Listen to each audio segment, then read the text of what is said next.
I particularly thank you for getting us out in the front row on time. So thank you all for coming to Dance Speaks, one of our community engagement and education department programs. Thank you for being here. Apparently we're going to be talking about Peter Pan. Who knew? And Kristi is going to do it. Well, I'm David Bray, I'm the Executive Director of the Kansas City Ballet. With us, of course, is Devon Carney, the Artistic Director of the Kansas City Ballet. Amy Taylor, our Director of Production. And rumor has it that Kristi Capps, Rehearsal Director, will be joining us. There she is.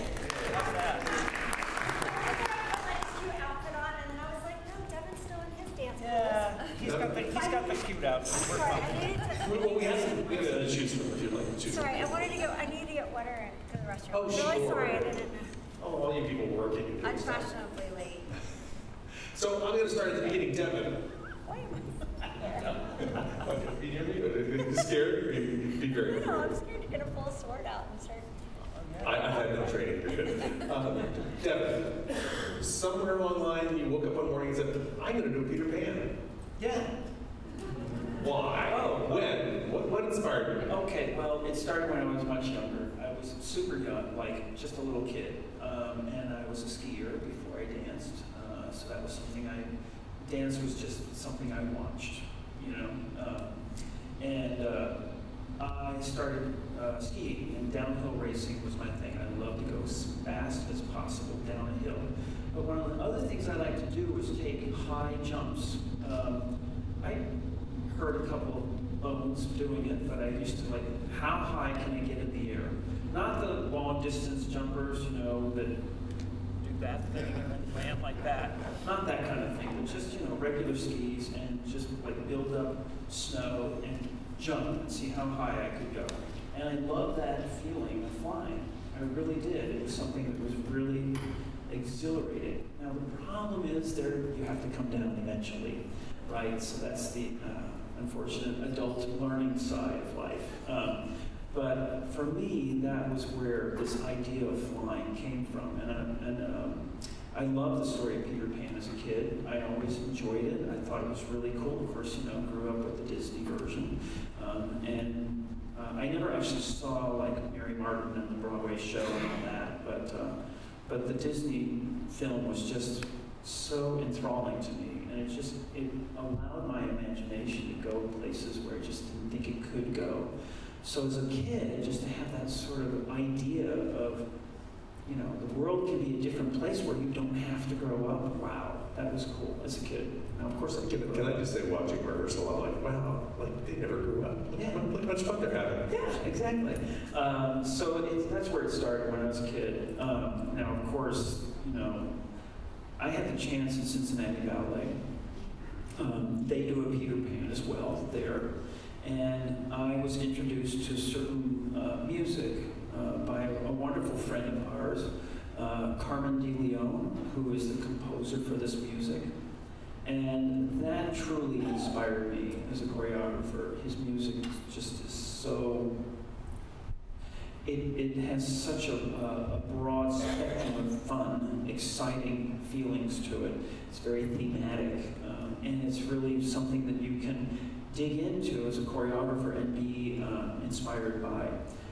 And just like Prokofiev's Romeo and Juliet or Prokofiev's Cinderella, which I've created here, both of those, Carmen's Peter Pan is like that. I can't even imagine Peter Pan without Carmen's music. It really tells the story, just like Prokofiev tells the story of Cinderella, tells the story of Romeo and Juliet. And Carmen loves this version. I think we are the fourth different version using his music.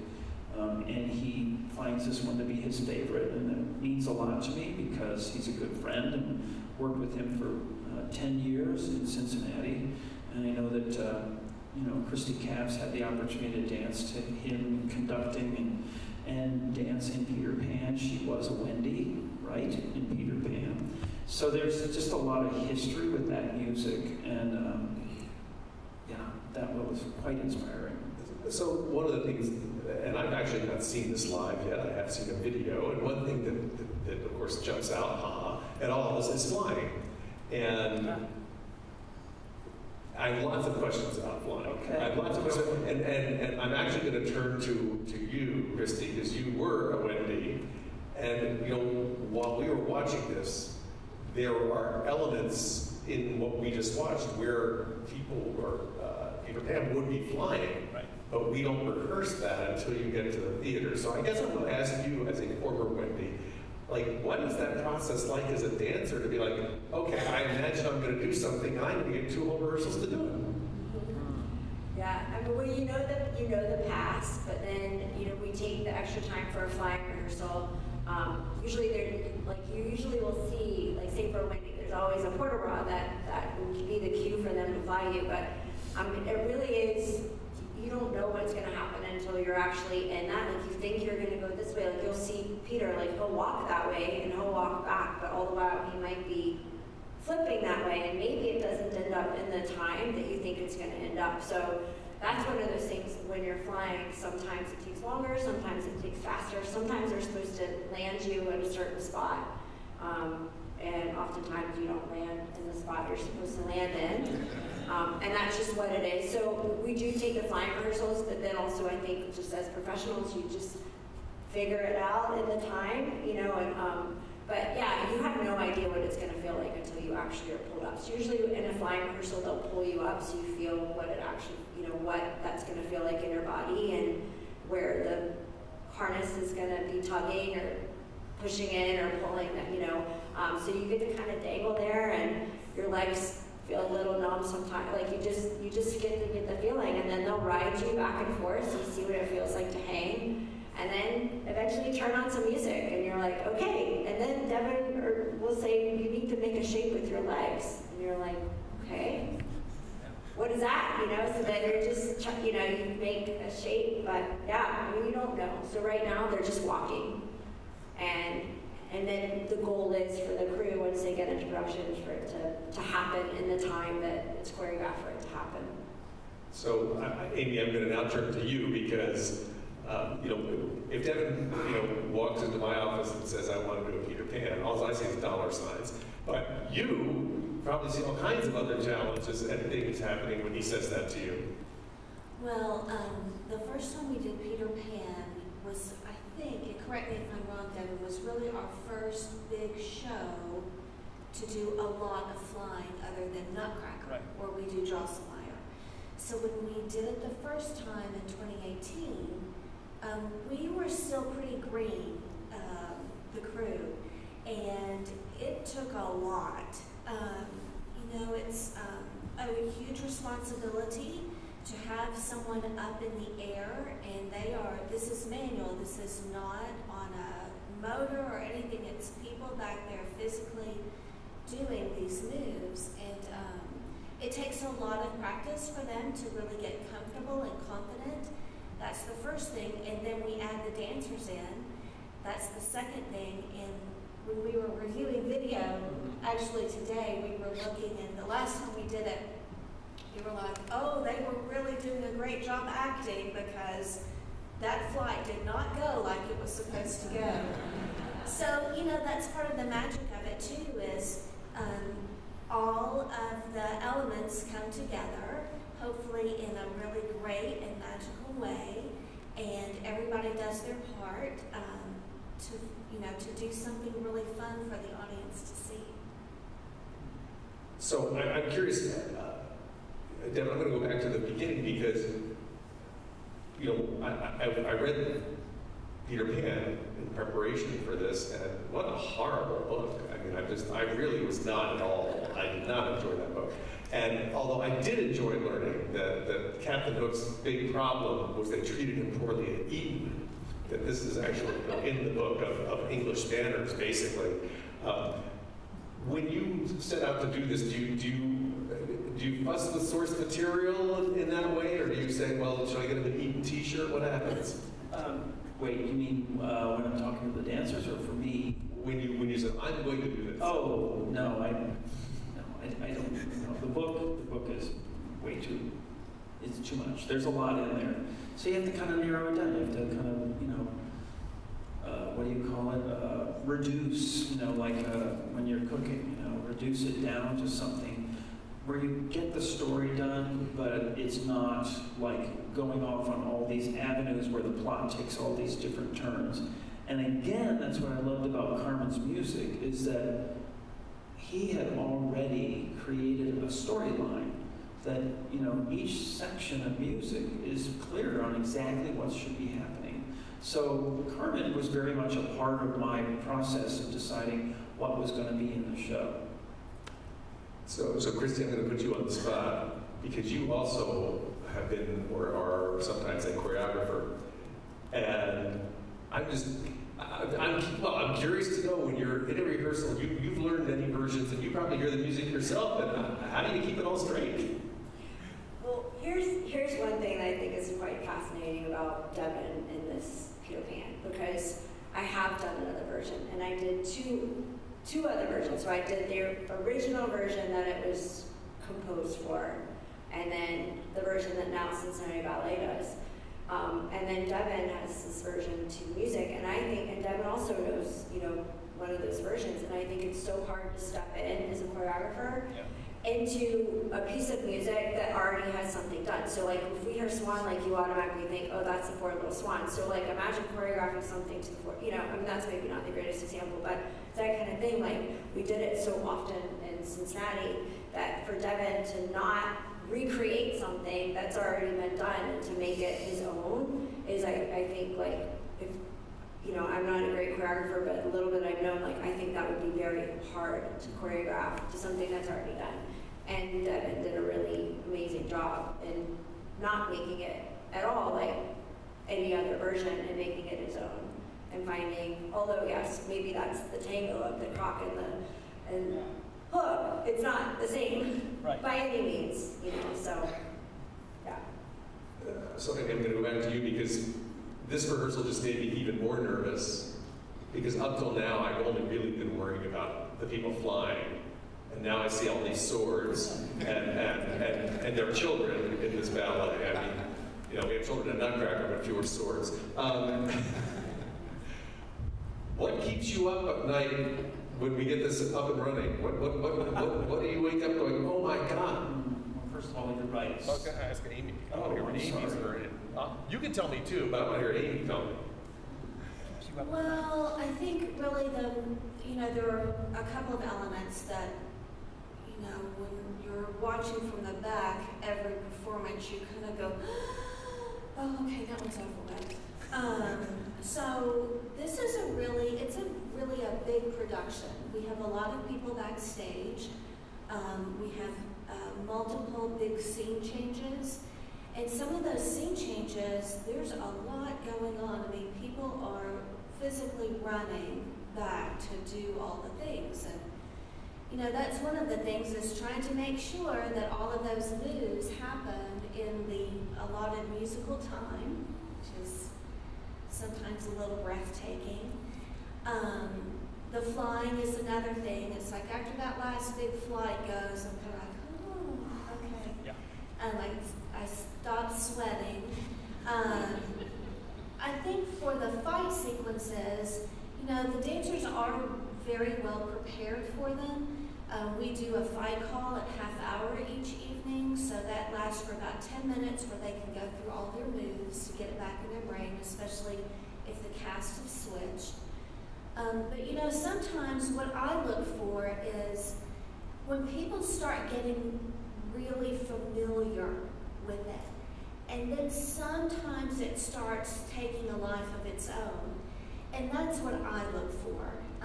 It gets a little bit scary sometimes because you know the dancers are out there having fun and they're really into their role, but sometimes it's a little too much.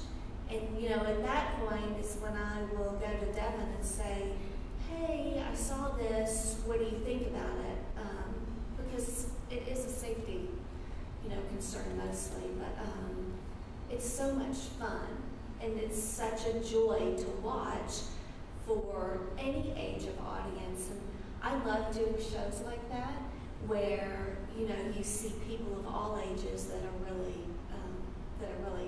inspired and enjoy it. Well, that's another question, Devon, I'd like to ask you. Do you have an audience in mind when you're creating? This particular show, yes, it's everyone. Oh, them. Okay. Yeah, I want it to be something that can be a 5-year-old, a 6-year-old can enjoy, and a young couple can enjoy, a family can enjoy, and a couple that just their kids are out of the house, and they're just going out for a nice night. That's what I love about this show, is that I feel like that was accomplished, and that makes me feel good. And it's like she said, when you see an audience that has so many different age levels, and they're all just having a good time, what more can you hope for? We take everybody on a journey, and we have a memorable experience. So Kristi, this memorable experience that you have to know backwards and forwards in every part thereof. Yeah. I mean, that's my job. Well, someone can give me that job, and I wouldn't be able to do it. So it is my job. I'm supposed to know as much as I can know. It's not possible for me to, but I love it. So you're watching. I love this ballet. I love music so much. It's like I've been with it for so many years in my life that I don't maybe know all the counts, but I can sing the whole thing. Right. I know I can just sing it. I can sing hum it or whatever. Yeah. So are there moments when you're in the house watching this ballet, watching, your dancers? Is there a sigh of relief moment for you? I think for me, the sigh of relief is when the big core sections are done and they're all in line and everyone's together. That's always fun because that's one of I usually. So I'm always like, oh, that's good. That was good. That was good. They did so good. I'm so proud. That's so nice. But I mean, sigh of relief is just the best part is being in the audience. That's just getting to hear people laughing around you and not starting the clapping, but actually everyone else is clapping. You know what I mean? Or not starting the laughter. It's when it actually is just naturally induced by everyone and not us. Come on, that was really funny, y'all. Everyone laughed. Sometimes we do start the clapping. But I mean, a show like this, we don't need to. We're just going to be able to sit back and laugh and enjoy it, I think, as well. And it's fun to see everyone's characters come out. Like Amy said, yeah, it can. There's a lot of room for everyone to have their own character, their own pirate character, their own lost boy character, their hair a certain way, or whatever. Mm-hmm. Well, I think this goes back to sort of what Amy alluded to, and Devon, I'll ask you.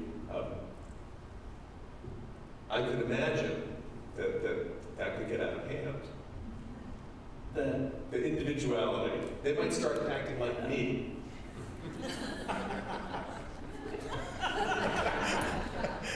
No comment. I'll take the fifth. Yeah, well, that's what we watch for. That's exactly what we watch for. That's why we have rehearsals. That's why we try to get the information out to them as early as possible so they can start experimenting with character interpretation. And, this isn't 24 swans who all have to be exactly the same, right? Even the staging of this time was kind of a fascinating experience to actually really look in the background and see what's going on. And you go, I didn't do that. They made that up by themselves. And that happened a lot in this production. There's a lot of times where you look and you go, oh, that's kind of cool. I didn't know they did that. Because there's a license for them to have some fun. And I think that's really important in this work. And I'm trying to make the process even fun and a bit lighthearted because that's the attitude of the ballet. And I think that's important to have. Sort of a general culture of we're going to have fun doing this one. But yeah, the individuality is super important, but of course we, hey, okay, you can take that down 3 notches, And sometimes there's a scene where Tiger Lily, Princess Tiger Lily is captured by Hook and his band of pirates. And Peter comes in to save the day, right, to free Tiger Lily. But in order to do it, he has to first kind of convince Hook that he's not Peter, but that he is a sylph. So it's a whole scene where Peter is the sylph, or Giselle, or the swan, or something from Serenade, but he's all these different characters. And if you want to really have fun trivia time, watch the 6 Pirates and try to identify all the different ballets that I put in there. It's I don't know, I think it's like 5 or 6 different ballets that are in there. The core ballets, like what the core does, and it's really fun to watch the men try to do core ballet work. But in that scene, it is possible for the pirates to get so carried away that you can't tell what it is that I'm trying to get across in terms of this moment is the swans, or this moment is Giselle and her women. So, yes, it can happen quite quickly. So Amy, right behind you are some costumes, and I'm a little, disappointed that the captain look is a lot cooler than mine. I don't know about that. But I'm curious, production-wise. Okay, so we have costumes, we have scenery, we have all this stuff. You alluded to being a big show. There are tons of people dealing with this stuff, not already, but also in the theater, and you oversee all of that. I have a lot of help as well, but yes. It's for those of you who maybe saw Jekyll and Hyde, crew-wise, it's as large as Jekyll and Hyde for the onstage crew. Wardrobe, not quite so much, but it's just entirely different, what everyone has to do. So, we try to keep that in mind.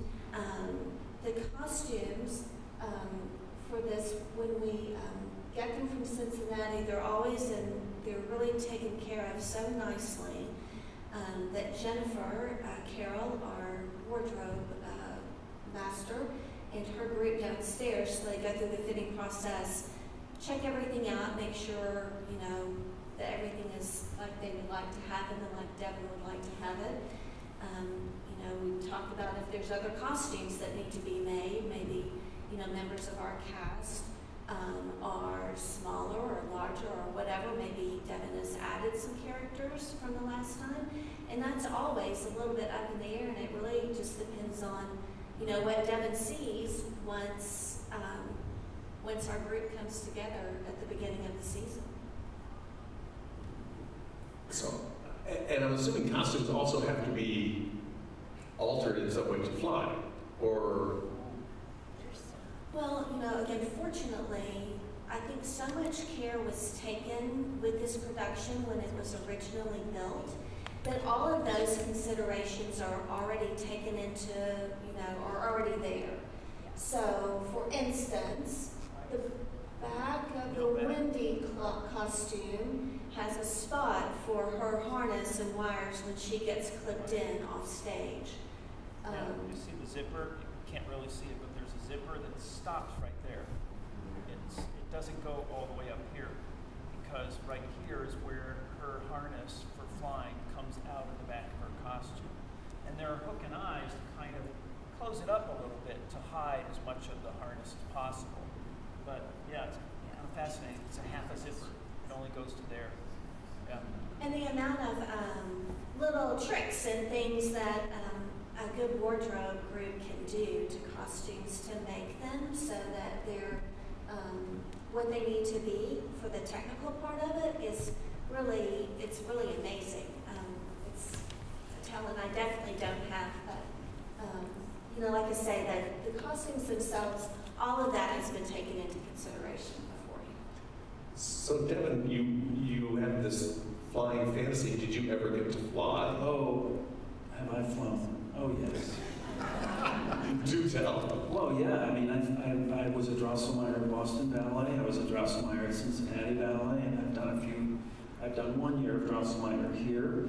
I think I've kind of figured out I've done about 30 years of flying, so I'm actually really comfortable in the air. I really like it. It's really fun. The higher you put me up in the theater, the there? Well, that's an interesting question. I mean, I know the dancers who fly receive hazard pay per performance, Right. but what happens if you find someone who's scared of heights? We had that once with Alice, right? Yeah. Are you? Is that Yoshi? Is it Yoshi? Yeah. Yeah. The great thing is that they're a little uncomfortable, and we help them figure out a way to not be. Right. I think even like see for Oz, Amaya was she'd never been up when she was Wicked Witch, and I remember she was really like just very tentative, didn't know what it was gonna feel like, and once she got up there and was up for maybe a minute or two, then she was just like, woo, this is fun, like I think it's just that the fear of not having your feet on the ground, period. It's just that, like not, yeah. I mean, it I think is, but we've never had anyone that's like abort. Yeah. Not at all. I think once they've, yeah. I mean, it's not like okay, we're going to shoot you up. And the only person I'd say that was the most concerned about it was one of our guys in Alice in Wonderland. He was the White Rabbit, and he just didn't look down. That's all. He just didn't look down. I mean, he was like, I'm just going to look out. I'm just going to look out. I'm not going to look at the 20 feet of space underneath my feet.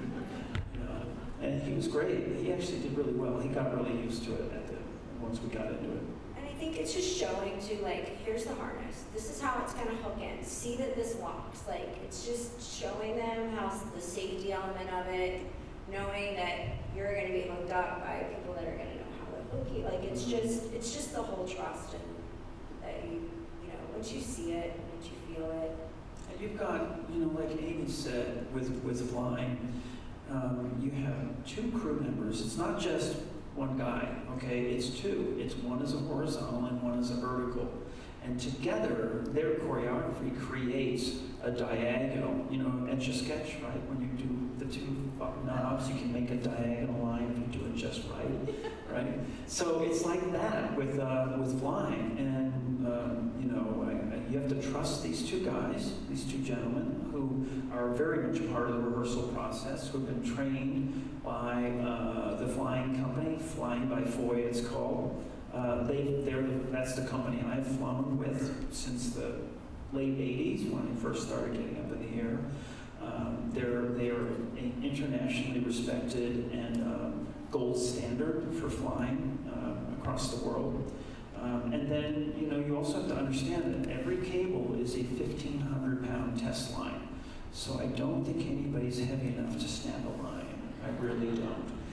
And that reassures me, especially when you have two cables on you. So that means I have to be 3,000 pounds in order to break that, right? So there's a lot of safety involved, and there's a lot of safety involved from the dancer's point of view on the ground. We can't block the avenue of sight for the two gentlemen who are doing the flying. We have to respect that complete across the stage avenue, so there's a direct line of sight between the person going up and the crew members.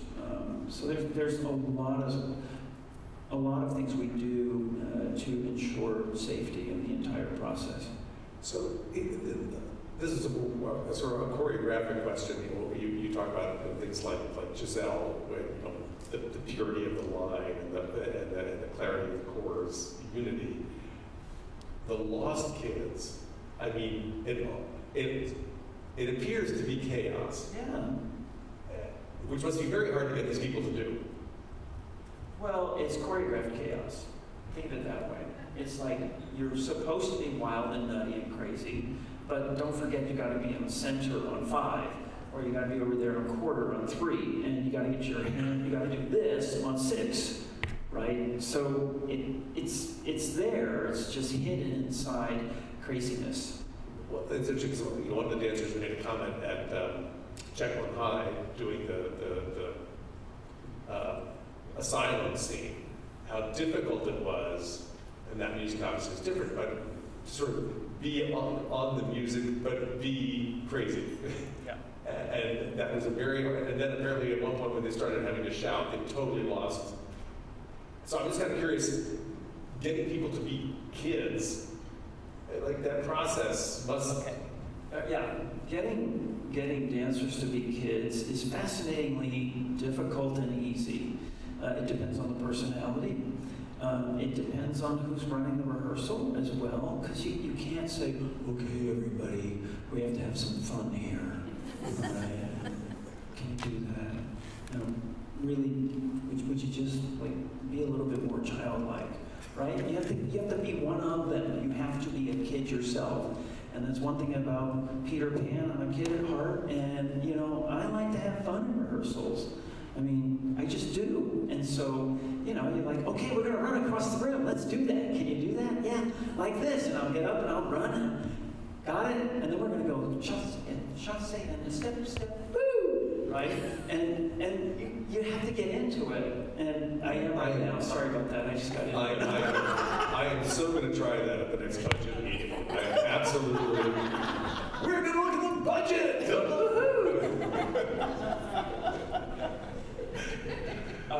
Can I just say one more thing about what goes on backstage? I think it's important. I don't know if it's part of your questions. I may be, stealing some thunder here, but when Amy mentioned that there's a large crew backstage, it's literally an entire other ballet going on backstage. It is completely choreographed, and it is a thrill to watch.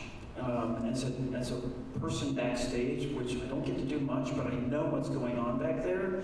And even still, I don't really know what's going on back there. I know that. But it is incredible to think that there are 22 on the running crew, 24 on the running crew, right? 24 people backstage that are making the show happen. And that's not including our stage manager, and that's not including wardrobe. And it's an entire company of artists who are doing their work back there, who are very much unsung heroes of what we do. And they lift us up, they lift up those dancers and give them the chance to shine on stage.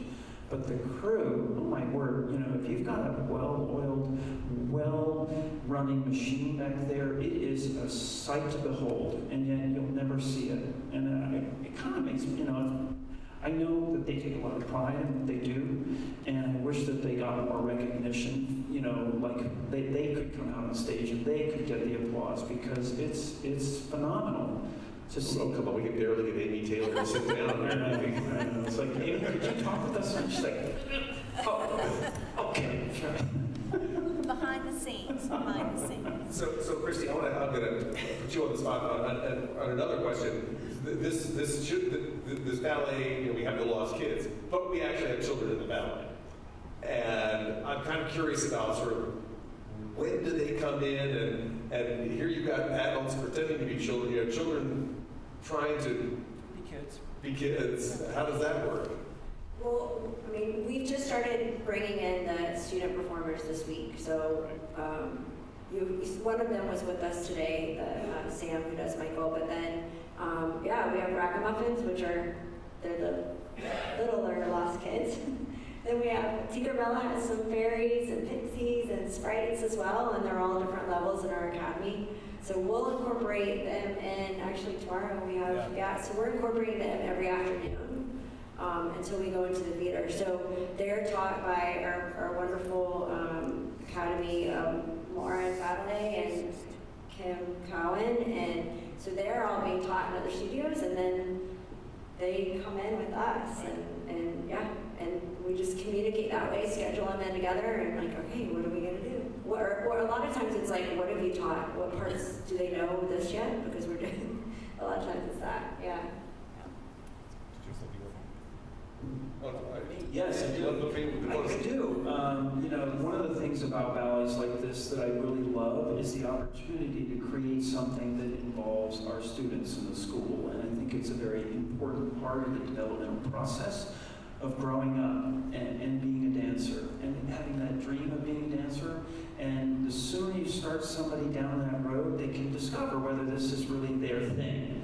And even if it's not their thing, they're going to have the chance to experience those moments on stage with professional dancers, with an entire audience, with live music, and they're going to value that for the rest of their lives. So to have these kind of opportunities to bring and incorporate children into the show is very important to me, and it means a lot to me, and I love seeing them out there. And a variety of levels as well. You'll see there are several different technical levels, if you want to say, within the student ranks in the show. And we do have around 50 in two casts. There's about 50 kids in the show. Not the same as Nutcracker, but you know, it's still. Well, I was going to ask, because one of my sons danced for a few years, and you know, by year 2, he was like so jaded. Mm-hmm. So I want to know, like, you know, these kids who just did Nutcracker, if they're kids who are now in, you know, Peter Pan, who are like, Kaufman Center again. I mean,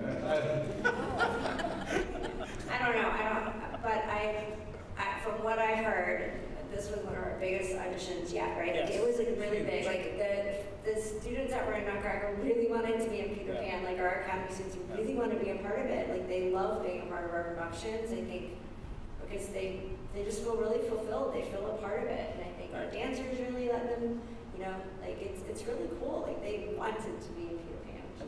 And I think that there's about, I would estimate that only a third of the kids who auditioned actually got into the show. And they're all from our school.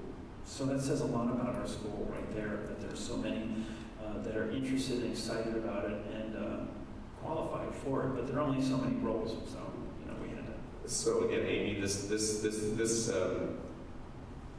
well, 50 kids, I'm assuming that's split up. That's not all one. But there must be a process to ensure that the children are where they're supposed to be, when they're supposed to be, et cetera, et cetera. Yes, that's a whole nother ballet that our stage management team takes care of. And it starts really early as well. I mean, we started in the summer with Kim just trying to figure out, okay, and with Devon, here's the audition date, and these are the weekends that we think we're going to be rehearsing. Here are some maybe weeknight dates that we will need to add into so that we can incorporate that into the larger master schedule. And from there, then we bring in our assistants who are really in charge of the kids while they're here in the rehearsal studio, so that they know, you know, that they're familiar with the choreography. They know when the kids are supposed to enter and leave the stage. So they'll take that, we'll take them to the theater, and then we hand it all over to them and say, okay, make sure everybody is where they need to be. Fortunately, we have a really great assistant staff that's been with us for a couple of years now, and they were with us for Nutcracker. So it's helpful that they know pretty much all of the children involved in the production, and that's always good. And we also rely on our parent volunteers as well. And that's a whole nother ballet of you know what's going on backstage. But yeah, it's you know it takes a really big team to do big shows like this. Yeah, swords, children, what could go wrong? So I want to go back to the music, because it sounds like there's a lot. Well, I'm curious about your relationship to this music, but also, I know Ramona's not here, but having not heard this live yet, I'm just sort of intrigued. What's going to happen to me when I hear it live? Well, you want to think waves, you want to think ships splashing through the sea, you want to think, you know, pirates like clashing swords with lost kids, and there's all these big themes that Carmen does, and yet Carmen also creates these beautiful, sensitive pieces of music. Like for Wendy, you know, Wendy has very much a theme, and it's very percussion oriented. It has a little jazzy feel to it. Carmen's background, he's really unique in I think in the dance world, because he's a jazz musician, a drummer. He to this day plays jazz gigs around Cincinnati. He had a show a couple weeks ago where he brought together a bunch of jazz guys and did a show at some venue. So he plays drums. He also is a classically trained French hornist. He's also was assistant conductor for the Cincinnati Symphony. And he was also 50 years the music director for Cincinnati Ballet. Plus he had 2 other symphonies that he conducted, one in Illinois and one in Middletown, which is about an hour away from Cincinnati. So he has a broad spectrum of experiences, and he brought all that to the composition of this work. There is such a bold sort of sense to the music. You can definitely tell he was a French hornist when you listen. I mean, he uses the French horns a lot. And I played French horn as a kid. Sounded like a sick cow, but I did play it. You know, I moved on to trumpet. That was a lot easier. Don't tell Wynton Marsalis that. He was my classmate in high school. But you can tell he was a drummer. There's a lot of percussion in it. There's a lot of fun percussion. We have a very special bell that is part of the show, that comes with the show. It's like a school bell, and it's key. It has a specific key that you'll hear when the pirates. You know, it's sad that they said we had a special bell. All something is, what did that cost? Okay, with the show, that's great. Okay, I feel better now. It's a rental. Don't worry about it. You know, we didn't buy it. But yeah, the music just, I've said this before, you know, it tells the story in such a beautiful way. And I just let the music talk to me, you know, and I think that that's really important, to let music just close your eyes and kind of go, what am I hearing? How am I going to visualize what I'm hearing? And stay within the storyline. And, you know, one of the things I know that other productions have done with Carmen's music is cut it. And I'm the first one to not take anything out of his composition. No wonder he loves you. There it is. Here it is, right? So I think Kristi, as someone who's danced in this, Wendy, the role of Wendy gets some really lovely music. Maybe you could talk a little bit about your relationship with Carmen and how dancing to his music, how that felt. Well, so originally, forever and ever and a day, I actually did Tiger Lily I probably did it, I don't know. We did that ballet so many times. And I kept begging, can I please fly? I just want to fly. Can I please fly? I really want to be Wendy. And finally, I got to be Wendy, but yeah, I don't know. It just is. A lot of times, it's still to this day, like there's portions of the music I just think is just so beautiful that it just brings tears to your eyes. And there's a Wendy Peter Paw, and when they're saying goodbye, and it's just so tender, and it's just beautiful, and it's hard to explain. It just kind of, it's one of those where you just sit, it just settles you. And also when Tinkerbell is healing Wendy as well, like I remember laying there, like it's so beautiful. Well, you'll see why she's laying there. But yeah, they think she's a bird. That's all I'm going to say. But yeah, it's just the most beautiful music. I don't know where, I'm not a composer, but I always just thought, like, how do you come up with this music that just can make you just be so calm and feel something, and there's a lot of emotion in it. Yeah. One more thing about the music that just popped into my head. That could be a scary thing. Anyway, there are two places that I just, like Peter Pan has a little theme thing when he says, I'm Peter Pan. He does this a lot. I'm Peter Pan, right? And the music is da da da da, right? Well, that music, Carmen composed a little jingle for an amusement park in Cincinnati called Kings Island. And it never got used. For whatever reason, it just didn't happen, right? But that little phrase is, at Kings Island. I'm like, and where do we go when we want to not grow up? We go to an amusement park and we play and we have fun. We don't think about troubles of the world, right? So I just love that it's at Kings Island. So when you hear the music and you see Peter do this, just remember it's a little bit of a theme park moment there. And also, there's this moment when Nana, the nursemaid St. Bernard, who is, kind of like the family dog, right? And Michael, the youngest boy, is being encouraged to take some medicine he has a little bit of an upset stomach at night. So, take a little, I don't know what it is, maybe we call it Maalox, I don't know. But it settles his tummy, that's all. It's not like harsh Benadryl to make him go to sleep, it's not that. Dad says, well, I'll take it with you. It's not that bad. So he says, oh, I'll take it with you. So the two of them take their spoons with their little medicine. They go, ding. And Michael and the dad both go 1, 2, 3. And the St. Bernard is right next to Dad. And Michael turns away and takes his medicine, and the dad gives it to the St. Bernard, okay? And then he looks back at Michael and he's like, wasn't that great, right? Well, when he does that, there's this moment musically, and it goes, bong, bong, bong. Now, if any of you have ever been around long enough to see the commercial with the Target dog in it, Target dog, it's the same exact, it's like hysterical that he slips that in there. I just love those kind of things. And I hear these things all over the place, and I love it. But it's phenomenal music, it really is.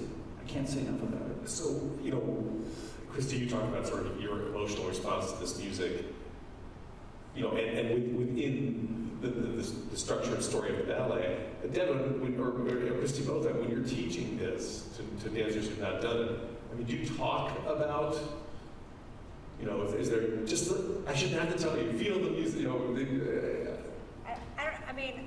I told the Tinkerbells right before I taught them, they're, waking up with me, I was like, y'all are lucky because you have some of the most beautiful music to dance to, but like, that's it. Like, I think it's just, it's there. Like, there's no way they couldn't feel it. Yeah, no. Other than I'm like, you're so lucky you're dancing to this. So, folks, I'm not sure we're doing on time. April, we're good, or are we good on time? Are we 10 minutes? All right, well then, how about some questions from you all? Anyone have any questions you would like? I've got one over here. Yes, ma'am. Where do our professional dancers come from? Well, they come from all over the United States, and some from foreign countries as well. And they live here. We're not like an opera company where the leads pop into town for 3 weeks, do the show and leave. These are all dancers. These are all artists who have chosen to come to Kansas City and spend their life here in the city, and of course, be a part of the society and the economy as well. So they're full-time professional dancers. But you conduct an audition process where... Oh, you can go back further, yeah. I audition dancers all over the country. I go to San Francisco, Seattle, New York, Houston, Miami, Boston, Chicago, and audition dancers every single year to continually, because dance is for the young, right? At some point, dancers don't dance anymore. It's just like a professional baseball team. You got to keep bringing in new blood to make sure that we keep having good, solid talent moving its way up through the ranks of the company. Okay, any other questions? Not a single. Oh, there's one. Actually, it's not a question, but I just want to say how wonderful it is to be here, to hear thank your you. experience. That was how wonderful it is to be here and have this experience. But, I'll tell you what, I did see Mary Martin. Oh, you did? What was she like? I'll tell you what, I'm saying that only because I was 5 years old, 1955, and I saw a production of the European, and I fell in love. There you go. With theater, with dance, and I fell in love. So this gentleman saw Mary Martin do this role when he was 5 years old in Broadway. I did see her when she was like 72, but no, the reason I'm saying this is because there was no traps, no flying today, but I saw flying. I felt flying. I felt humor in Captain Hook. I used to be afraid of him. absolutely love what you do. Thank you. I love the thrill of sitting here and being taken to a place where the same air that they're breathing, we're all breathing. I just love light theater. And what I like so much is when you mentioned about the scene where Peter and Wendy leaves. Yeah. I think that is one of the most poignant love stories of anything in literature. I've seen theater all over the world. I love it. But to me, when you talk about that, I can see how you're feeling about it. And that's why I love stuff like this. It's because you actually, I know how many hours it takes to put something together like this. How much time and hours. But when I'm sitting here, I just see something for the first time and I love it. And it takes me to a place where actually I am flying. And there didn't have to be flying, really. But I felt from what we were doing, the expressions in their faces, the movements they were doing, it just, I loved it. And flying is great, but what I got today is that person, that dancer doing the sing, took me to a place where I felt like I could fly. And I love that so much about it. I love that's what you're doing, and it was an honor to be here and see this. Can't wait to see it with costume, but I got enough today to see. I just really like it. No, you didn't get enough. You must buy tickets. You must get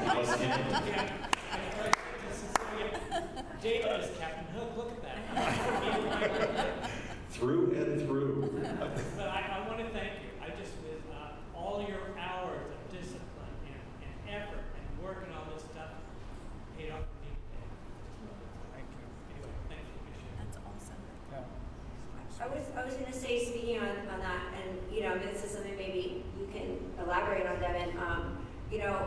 The other day we were doing the goodbyes in the studio, and Devon wasn't in there, and so I was teaching it to them or whatever, and trying to just kind of convey of like what the goodbye is. And I didn't, I said, I don't think it's described that like Peter loves Wendy, or that maybe like Peter sees Wendy as a mother figure, because Peter's never had a mother, so it's like, I guess the Peters were trying to like understand how they should feel, and so it's like, I think it's such pure love that, whether or not you see her in a romantic way or you see her as your this is someone, like, this is a family that you've never had, that all of a sudden is being created around you, and you've had this somewhat of a family with the lost kids, but now you have a brother and maybe a sister out of Wendy or a mother out of Wendy, and Wendy's like taking care of, she's like been the glue for all of the lost kids, so like to say goodbye, and so it's just like kind of giving them ideas of, what to think about in the goodbyes,